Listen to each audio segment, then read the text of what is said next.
Hello my dear friends, ഞാൻ ബിനോയ്. എല്ലാവർക്കും ബിനോയ്സ് തോട്ടിലേക്ക് സ്വാഗതം. വാരി എനർജീസ് ലിമിറ്റഡ് നമ്മുടെ ഫേവറേറ്റ് സ്റ്റോക്കാണ്. റെക്കമെൻഡ് ചെയ്ത സമയത്ത് കംപ്ലീറ്റ് 10-15% റിട്ടേൺ കൊടുത്തിട്ടുണ്ട്. പക്ഷേ അത് ആക്ച്വലി ലോങ് ടേം സ്റ്റോക്കാണ്. ഞാൻ വളരെ ബുള്ളിഷായ സ്റ്റോക്കാണ്. ഒരു 4000-5000 ലെവലിലേക്ക് പോകുമെന്ന് എക്സ്പെക്ട് ചെയ്ത സ്റ്റോക്കാണ്. 3890 വരെ പോയിട്ടുണ്ടായിരുന്നു. അതിനുശേഷമാണ് ആ US ഇഷ്യൂസും കാര്യങ്ങൾ വന്നപ്പോൾ സ്റ്റോക്ക് താഴോട്ട് വന്നത്.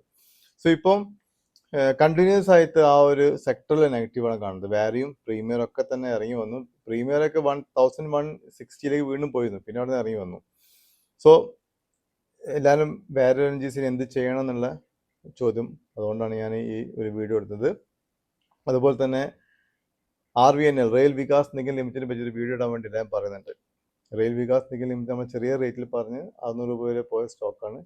അതിനുശേഷം അതിന് വന്നത് മെയിനായിട്ട് നെഗറ്റീവ് എന്ന് പറയുകയാണെങ്കിൽ അതിന് മാർജിൻ പ്രഷർ മാത്രമാണ്. കാരണം ഗവൺമെൻറ് ഓർഡേഴ്സ് ആണ് കിട്ടുന്നത്, ഗവൺമെൻറ് കമ്പനിയാണ്. സോ ഓട്ടോമാറ്റിക്കലി ഗവൺമെൻറ് കിട്ടുന്ന മാർജിൻ വളരെ കുറവാണ്. പക്ഷെ അവർ ഇൻ്റർനാഷണൽ ലെവലിലേക്ക് അവരെ ബിസിനസ് വികസിപ്പിച്ചെടുത്തിട്ടുണ്ട്. ഭാവിയിൽ വീണ്ടും ഇൻ്റർനാഷണൽ ഓർഡേഴ്സിലേക്ക് അവർ കൂടുതൽ കോൺസെൻട്രേഷൻ വരാം. 1 ലക്ഷം കോടി ഓർഡർ കയ്യിലുണ്ട്. ഇതിന് ബേസിലാണ് ഞാനത് ഇനിയും കയറിപ്പോവും നല്ല സ്റ്റോക്കാണ് പറഞ്ഞത്. പല നല്ല സ്റ്റോക്സും കുറേ കിടന്നിട്ടൊക്കെ തന്നെ റിവാർഡ് കൊടുക്കുള്ളൂ. അതിൽ ആർമിയിൽ ഒരുപാട് നെഗറ്റീവ് കമൻസും കാണാൻ പറ്റിയിട്ടുണ്ട്. സോ എനിവേ അതിന് റിസൾട്ട് വന്നാൽ ആർമിയിൽ റിസൾട്ട് വന്നു കഴിഞ്ഞാൽ ഞാൻ ആർമിയെ പറ്റി ഡീറ്റെയിൽ വീഡിയോ ഇടും.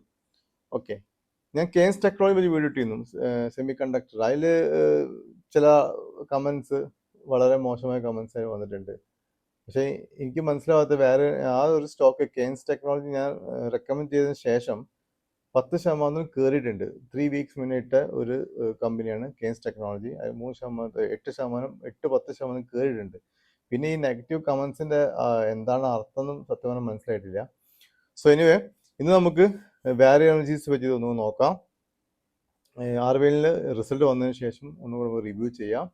റിസൾട്ട് മോശമാണെങ്കിലും നല്ലതാണെങ്കിലും കുറച്ച് കഴിഞ്ഞാൽ നല്ലോണം കയറി പോകണം. സോ ഇപ്പോൾ ഓട്ടോമാറ്റിക്കലി റെയിൽവേ സെക്ടറിൽ ഫോക്കസ് അല്ല. റെയിൽവേ സെക്ടറിൽ ഒന്നും ആയിട്ടുമില്ല. ഇനിയും എത്രയോ വികസനം 10% ആയിട്ട് പോയില്ല, 5% വരെ ആയിട്ടില്ല. സോ അതിൽ നിങ്ങൾ വിശ്വസിക്കുന്നുണ്ടെങ്കിൽ ആ കമ്പനി ഹോൾഡ് ചെയ്യുക. ജൂപ്പിറ്റർ വാഗൺസും RVNLൊക്കെ ഇതൊരു അവസരമാക്കി എടുക്കുക എക്യുപ്മെൻറ്റ് ചെയ്യാനുള്ള. ഓക്കെ, സോ അതിന് എന്തായാലും ഡീറ്റെയിൽസ് വീഡിയോ വേറെ ഇടുന്നതായിരിക്കും. സോ ഇന്ന് വാരി എനർജീസ് ലിമിറ്റഡ് റിസൾട്ട് വന്നു. ജൂൺ ക്വാർട്ടർ റിസൾട്ട് അവർ പബ്ലിഷ് ചെയ്തു. ക്വാർട്ടർ ഓൺ ക്വാർട്ടർ കുറച്ച് കുറവാണ്, സെയിൽസിലും നെറ്റ് പ്രോഫിറ്റിലും കുറവാണ്. ക്വാർട്ടർ ഓൺ ക്വാർട്ടർ കമ്പയർ ചെയ്യുമ്പോൾ ഇയർ ഓൺ ബേസിൽ നല്ല ഇമ്പ്രൂവ്മെൻ്റ് ആണ് സെയിൽസിലും നെറ്റ് പ്രോഫിറ്റിലും ഉള്ളത്. 2025 4425 കോടി സെയിൽസ് ഉള്ളത് 7931 കോടിയായിട്ട് കൂടി. ഏകദേശം 70-75% റവന്യൂ ഗ്രോത്ത് ഉണ്ടായിരുന്നു compared two year on year basis. Net profit 772 ഉള്ളത് 891 ആയിട്ട് കൂടി. ഏകദേശം 15% നെറ്റ് പ്രോഫിറ്റിലും ഇമ്പ്രൂവ്മെന്റ് ഉണ്ട്. പക്ഷേ മാർച്ച് 2026 ലാസ്റ്റ് ക്വാർട്ടർ കമ്പയർ ചെയ്യുമ്പോൾ സെയിൽസിൽ 8450 കോടിയുള്ളത് 7930 കോടിയാണ്. 500 കോടിയോളം സെയിൽസ് കുറവാണ്. അപ്പോൾ 1126 കോടിയുള്ളത് 891 കോടിയുള്ളൂ. പക്ഷേ actually year on year Basil improvement ഉണ്ടായിട്ട് നല്ല റിസൾട്ടാണ് കൊടുത്തത്. മോശം റിസൾട്ട് അല്ല വേറെ എനർജീസ് കൊടുത്തതെന്ന് ഫസ്റ്റ് മനസ്സിലാക്കാം. നെറ്റ് പ്രോഫിറ്റ് മാർജിൻ മാർച്ച് 2025 13.34 ഉള്ളത് 14.63 ആയിട്ട് നെറ്റ് പ്രോഫിറ്റ് മാർജിൻ ഇമ്പ്രൂവ് ആയിട്ടുണ്ട്. EPS വെറും 68 ഉള്ളത് 129 ആയിട്ട് കൂടിയിട്ടുണ്ട്. പിന്നെ ക്യാഷ് ഫ്ലോ സ്റ്റേറ്റ് നോക്കുമ്പോൾ ക്യാഷ് ഫ്ലോ 264 കോടി ഉണ്ട്. വെറും 287 കോടി ഷെയർ ക്യാപിറ്റലിൽ 14,140 കോടി റിസർവ് ഉണ്ട്. സോ ഫിനാൻഷ്യൽ വൈസ് വളരെ സ്ട്രോങ് ആണ് ഈ ഒരു കമ്പനി. സോ ഈ കമ്പനി എന്തുകൊണ്ട് ഇറങ്ങി എന്ന് നോക്കുകയാണെങ്കിൽ ഞാൻ എപ്പോഴും ഒരുപാട് വർഷം പറഞ്ഞ സംഭവമാണ്. വാരി എനർജീസിനാണ് ഏറ്റവും കൂടുതൽ US എക്സ്പോസർ ഉള്ളത്. US അവർക്ക് പ്ലാന്റ് ഉണ്ട്. ട്രംപ് ആണെങ്കിൽ ഈ ഒരു റിന്യൂവബിൾ എനർജീനെ വളരെ അഗെയിൻസ്റ്റ് ആണ്. അയാൾക്ക് അവിടെയുള്ള ഓയിൽ റിസർവ് വിറ്റ് തീർക്കണം. അതുകൊണ്ട് എപ്പോഴും ക്രൂഡ് ഓയിലിൻ്റെ വില കൂടുന്നത് മാത്രമേ കാര്യം ഉണ്ടാവുള്ളൂ. റിന്യൂവബിൾ എനർജി വന്നു കഴിഞ്ഞാൽ അയാൾ ബിസിനസ് നടക്കില്ല. സോ അതിന് ഭയങ്കര അഗെയിൻസ്റ്റ് ആണ്. അതുകൊണ്ട് തന്നെ അവിടെ ഉള്ള ഒരു കമ്പനീനെ, റിന്യൂവബിൾ എനർജിയുള്ള കമ്പനീനെ, മറ്റ് രാജ്യങ്ങളിലുള്ള കമ്പനീനെ അവിടെ ഒരിക്കലും സപ്പോർട്ട് കിട്ടൂല എന്നുള്ളത് ഒരു നെഗറ്റീവ് ആയിട്ടുള്ള കാര്യമാണ്. സോ എനിക്ക് തോന്നുന്നു ഭാവിയിൽ വേറെ എനർജി അവിടെ നിന്ന് പോയേ പറ്റും. അവിടെ നിന്ന് അവിടെ നിന്ന് ഷിഫ്റ്റ് ചെയ്ത് വേറെ ഏതെങ്കിലും രാജ്യത്തിലേക്കോ UK വേറെ രാജ്യത്തിലേക്ക് പോകാൻ സാധ്യത വളരെ കൂടുതലാണ്. ഇങ്ങനെ പോവുകയാണെങ്കിൽ അത് ചെയ്തിരിക്കും. വേറൊരു നെഗറ്റീവ്സ് ഈ കമ്പനിയിൽ ഇല്ല. ഇന്ത്യയിലെ ഏറ്റവും വലിയ റിന്യൂവബിൾ എനർജി കമ്പനിയാണ്. സോളാർ മൊഡ്യൂൾ മാനുഫാക്ചർ ചെയ്യുന്ന കമ്പനിയാണ് വാരി എനർജീസ്. സോ വാരി എനർജീസ് എന്താണെന്ന് ഡീറ്റെയിൽ ആയി നോക്കാം. Manufacture of solar PV modules. Solar PV modules manufacture ചെയ്യുന്ന കമ്പനിയാണ്. 5 സോളാർ മൊഡ്യൂൾ മാനുഫാക്ചറിംഗ് ഇന്ത്യയിലുണ്ട്. ലോകത്തിൽ നോക്കുകയാണെങ്കിൽ നോൺ ചൈനീസ് മൊഡ്യൂൾ എന്ന് പറഞ്ഞാൽ ചൈനീസ് അല്ലാത്ത ഒരു മൊഡ്യൂൾ കമ്പനിയിലെ ഏറ്റവും ലാർജസ്റ്റ് മാനുഫാക്ചർ ആണ്. പിന്നെ മൊഡ്യൂൾ പ്രൊഡക്ഷൻ 12.6 GW ആണ് ഇപ്പോൾ ഉള്ളത്. അത് 7.1 എന്ന് ലാസ്റ്റ് ഇയർ 7.1 എന്ന് 12.6 GW ആയിട്ട് അത് കൂടിയിട്ടുണ്ട്. സെൽ പ്രൊഡക്ഷൻ അതുപോലെ തന്നെ 0.1 GW ഉള്ളത് 2.3 GW ആയിട്ട് കൂടിയിട്ടുണ്ട്. അവര് USA, കാനഡ, ഇറ്റലി, വിയറ്റ്നാം അതുപോലെ 29 രാജ്യങ്ങളിലേക്ക് എക്സ്പോർട്ട് ചെയ്യുന്ന കമ്പനിയാണ്. 5000-ൽ മേലെ കസ്റ്റമേഴ്സ് ഉണ്ട്. അവരുടെ റീറ്റെയിൽ ആൻഡ് ഡിസ്ട്രിബ്യൂഷൻ നെറ്റ്വർക്ക് ഇന്ത്യയിലും അതുപോലെ തന്നെ ഇന്റർനാഷണൽ മാർക്കറ്റിലും അവിടുത്തെ അർബനും റൂറൽ ഏരിയാസിലും ഒക്കെ സെർവ് ചെയ്യുന്ന വിധത്തിലാണ് അവരെ ഉള്ളത്. ഫ്രാഞ്ചൈസിയാണ് അവർ കൊടുത്തത്. 450 ഫ്രാഞ്ചൈസീസ് ഉണ്ട്. 2800-ൽ മേലെ ഓതറൈസ്ഡ് സെന്റേഴ്സും ഉണ്ട് ഈ കമ്പനിക്ക്. 2026 Q1 2026 ബേസിൽ 53,000 കോടിയുടെ ഓർഡർ അവർ കൈവശമുള്ള കമ്പനിയാണ് Waaree Energies. 1 lakh crores order കിട്ടുമെന്നാണ് കമ്പനി എക്സ്പെക്ട് ചെയ്യുന്നത്. എക്സ്പാൻഷൻ നോക്കുകയാണെങ്കിൽ 10 GW ingot cell manufacturing facilities അവർ നാഗ്പൂരിൽ 2027-ൽ കംപ്ലീറ്റ് ആവുമെന്നാണ് എക്സ്പെക്ട് ചെയ്യുന്നത്. അതുപോലെ മൊഡ്യൂൾ കപ്പാസിറ്റി, നിലവിലുള്ള മൊഡ്യൂൾ കപ്പാസിറ്റി എക്സ്പാൻഡ് ചെയ്ത് ഡബിൾ ആക്കാനുള്ള പരിപാടികളുണ്ട്. അതിന് പുറമെ ഇതിനോട് റിലേറ്റഡ് ബിസിനസ് ആയ battery energy storage system, inverters, transformers, renewable power infra, green hydrogen electrolyser, ഇതൊക്കെ ആ ഫീൽഡിലേക്ക് ഒരു കമ്പനി എക്സ്പാൻഡ് ചെയ്തിട്ടുണ്ട്.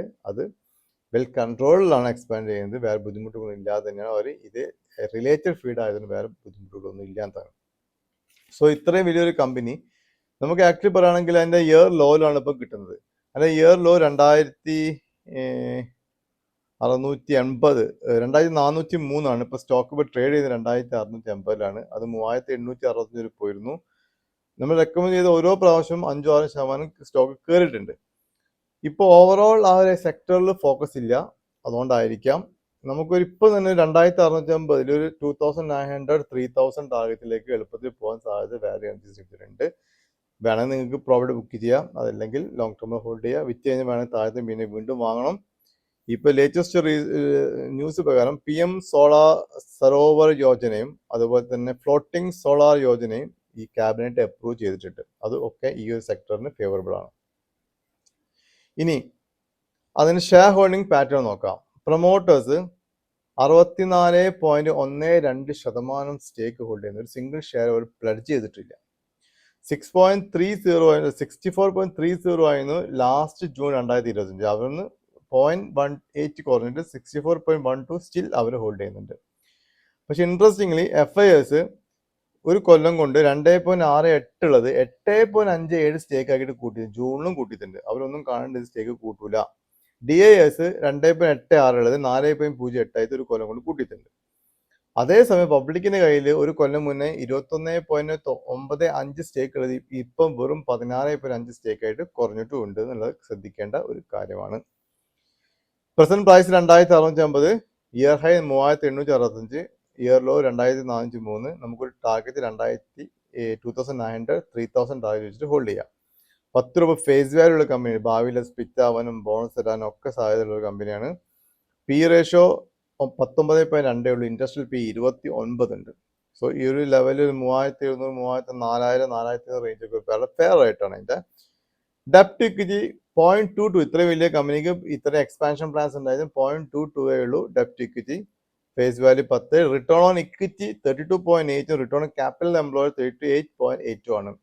എത്ര നന്നായിട്ടാണോ അവരെ ഇക്വിറ്റിയിൽ മേലെ ഇൻവെസ്റ്റ്മെന്റിൽ അവർക്ക് റിട്ടേൺ കിട്ടുന്നത്, അതുപോലെ ക്യാപിറ്റൽ എംപ്ലോയിയുടെ മേലെ എത്രത്തോളം റിട്ടേൺ കിട്ടുന്നുണ്ട് എന്ന തെളിവാണിത്. 30-ന് മേലെ റിട്ടേൺ ഇക്വിറ്റിയും റിട്ടേൺ ക്യാപിറ്റൽ എംപ്ലോയിഡ് ഉണ്ടെങ്കിൽ വളരെ നല്ലതാണ്. So return equity 32.8 return on capital employed 38.8 ഉണ്ട് വാരിയൻജിക്ക്. ഇൻട്രൻസിക് വാല്യൂ 5624 രൂപയാണ് അതിന്റെ ഇൻട്രൻസിക് വാല്യൂ. ബുക്ക് വാല്യൂ 500 ആണ്. ഓക്കെ, അപ്പൊ ഇതിന് നെഗറ്റീവ്സ് പറയുകയാണെങ്കിൽ ഇപ്പം വിക്രം സോളാറൊക്കെ യു എസിലേക്കുള്ള എക്സ്പോസർ കുറച്ച് കൊണ്ടുവന്ന് ഇപ്പോൾ 2% 3% ഉള്ളൂ. പ്രീമിയർ എനർജി സംബന്ധിച്ചാൽ അത്ര കൂടുതൽ എക്സ്പോസർ യു എസിലേക്ക് ഇല്ല. അവരെ അങ്ങോട്ടുള്ള എക്സ്പോർട്ടും കുറച്ചിട്ടുണ്ട്. ബാരി എനർജി സംബന്ധിച്ചോളം ഇനിയിപ്പോൾ എക്സ്പോർട്ടിങ് ഇല്ലെങ്കിൽ അവിടെ അവർക്ക് പ്ലാന്റ് ഉണ്ടെന്നുള്ളത് അന്നത്തെ വലിയ കാര്യത്തിൽ പ്ലാന്റും കാര്യങ്ങളൊക്കെ അത് പോസിറ്റീവ് ന്യൂസ് ആയിരുന്നു. ഇപ്പൊ ഇയാൾ ട്രംപ് വന്നപ്പോൾ നെഗറ്റീവ് ന്യൂസായി മാറി. സോ എനിക്ക് തോന്നുന്നു ഇങ്ങനെ മുന്നോട്ട് പോവുകയാണെങ്കിൽ അവരധികം അവിടുത്തെ പ്ലാന്റ് ക്ലോസ് ചെയ്തിട്ടൊക്കെ മുന്നോട്ട് പോകാനുള്ള വേറെ രാജ്യങ്ങളിൽ പോകാനുള്ള സാധ്യതകളുണ്ട്. ഇതാണ് ഇപ്പം നെഗറ്റീവ് എന്ന് പറഞ്ഞ സാധനം. ഇത് നെഗറ്റീവ് ഇല്ലെങ്കിൽ വേറെ എല്ലാ വർഷവും നോക്കുകയാണെങ്കിൽ വേറെ ഒരു 4000-5000 റേഞ്ചിൽ ട്രേഡ് ചെയ്യേണ്ട ഫണ്ടമെന്റലി നല്ല ഒരു സ്റ്റോക്കാണ്. സോ ബാരി എനർജീസ് ലിമിറ്റഡ് നിങ്ങൾ കൈവശമുള്ളവരൊന്നും ടെൻഷൻ അടിക്കാണ്ട് ഹോൾഡ് ചെയ്യുക, അക്യുമുലേറ്റ് ചെയ്യുക. ഒരു 4000-5000 റേഞ്ചിലേക്ക് ബാരി എനർജി ലിമിറ്റഡ് എന്തായാലും പോകും. ഇന്ത്യയിലെ ഏറ്റവും വലിയ സോളാർ മൊഡ്യൂൾ മാനുഫാക്ചറിങ് കമ്പനിയാണ് Waaree Energies, premium Energies, Vikram Solar. ഇതൊക്കെയാണ് മുൻനിരയിലുള്ള companies. Okay, that's all. So swing based റെക്കമെൻഡേഷൻസിന് താല്പര്യമുള്ള ആൾക്കാർക്ക് എൻ്റെ വീഡിയോന് താഴെ ജോയിൻ ലിങ്കിൽ പോയിട്ട് അമനാൾ മെമ്പർഷിപ്പ് എടുക്കാവുന്നതാണ്. 400 rupees പെർ മന്ത് ആണ്. ഇത് പോർട്ട്ഫോളിയോ മാനേജ്മെൻറ്റിന് താല്പര്യമുള്ള ആൾക്കാർക്ക് എന്നെ കോൺടാക്ട് ചെയ്യുക. ഞാൻ നമ്പർ ഈ വീഡിയോൻ്റെ ഇടയിൽ കൊടുക്കുന്നതാണ്. സോ ആസ് യൂഷ്വൽ ഞാനൊരു സിബി രജിസ്റ്റേർഡ് അനലിസ്റ്റ് അല്ല. അതുകൊണ്ട് സ്വന്തം പഠിച്ച് മനസ്സിലായിട്ട് മാത്രം സ്റ്റോക്ക് ഇൻവെസ്റ്റ് ചെയ്യുക. ഇത് എൻ്റെ വ്യൂ മാത്രമാണ്, പേഴ്സണൽ വ്യൂ മാത്രമാണ്. സോ നിങ്ങൾക്ക് അഡ്വൈസ് ആരെങ്കിലും അവിടെ ചോദിച്ച് മനസ്സിലായിട്ട് മാത്രം സ്റ്റോക്ക് ഇൻവെസ്റ്റ് ചെയ്യുക. പുതുതായിട്ട് ആരെങ്കിലും ചാനൽ കാണുന്നുണ്ടെങ്കിൽ സബ്സ്ക്രൈബ് ചെയ്യുക, മാക്സിമം വീഡിയോസ് ഫ്രണ്ട്സ് റിലീസ് അയച്ചു കൊടുക്കുക, ലൈക്ക് ചെയ്യുക, കമൻറ്റ് ചെയ്യുക. Thank you very much for all your patient listening. Thank you.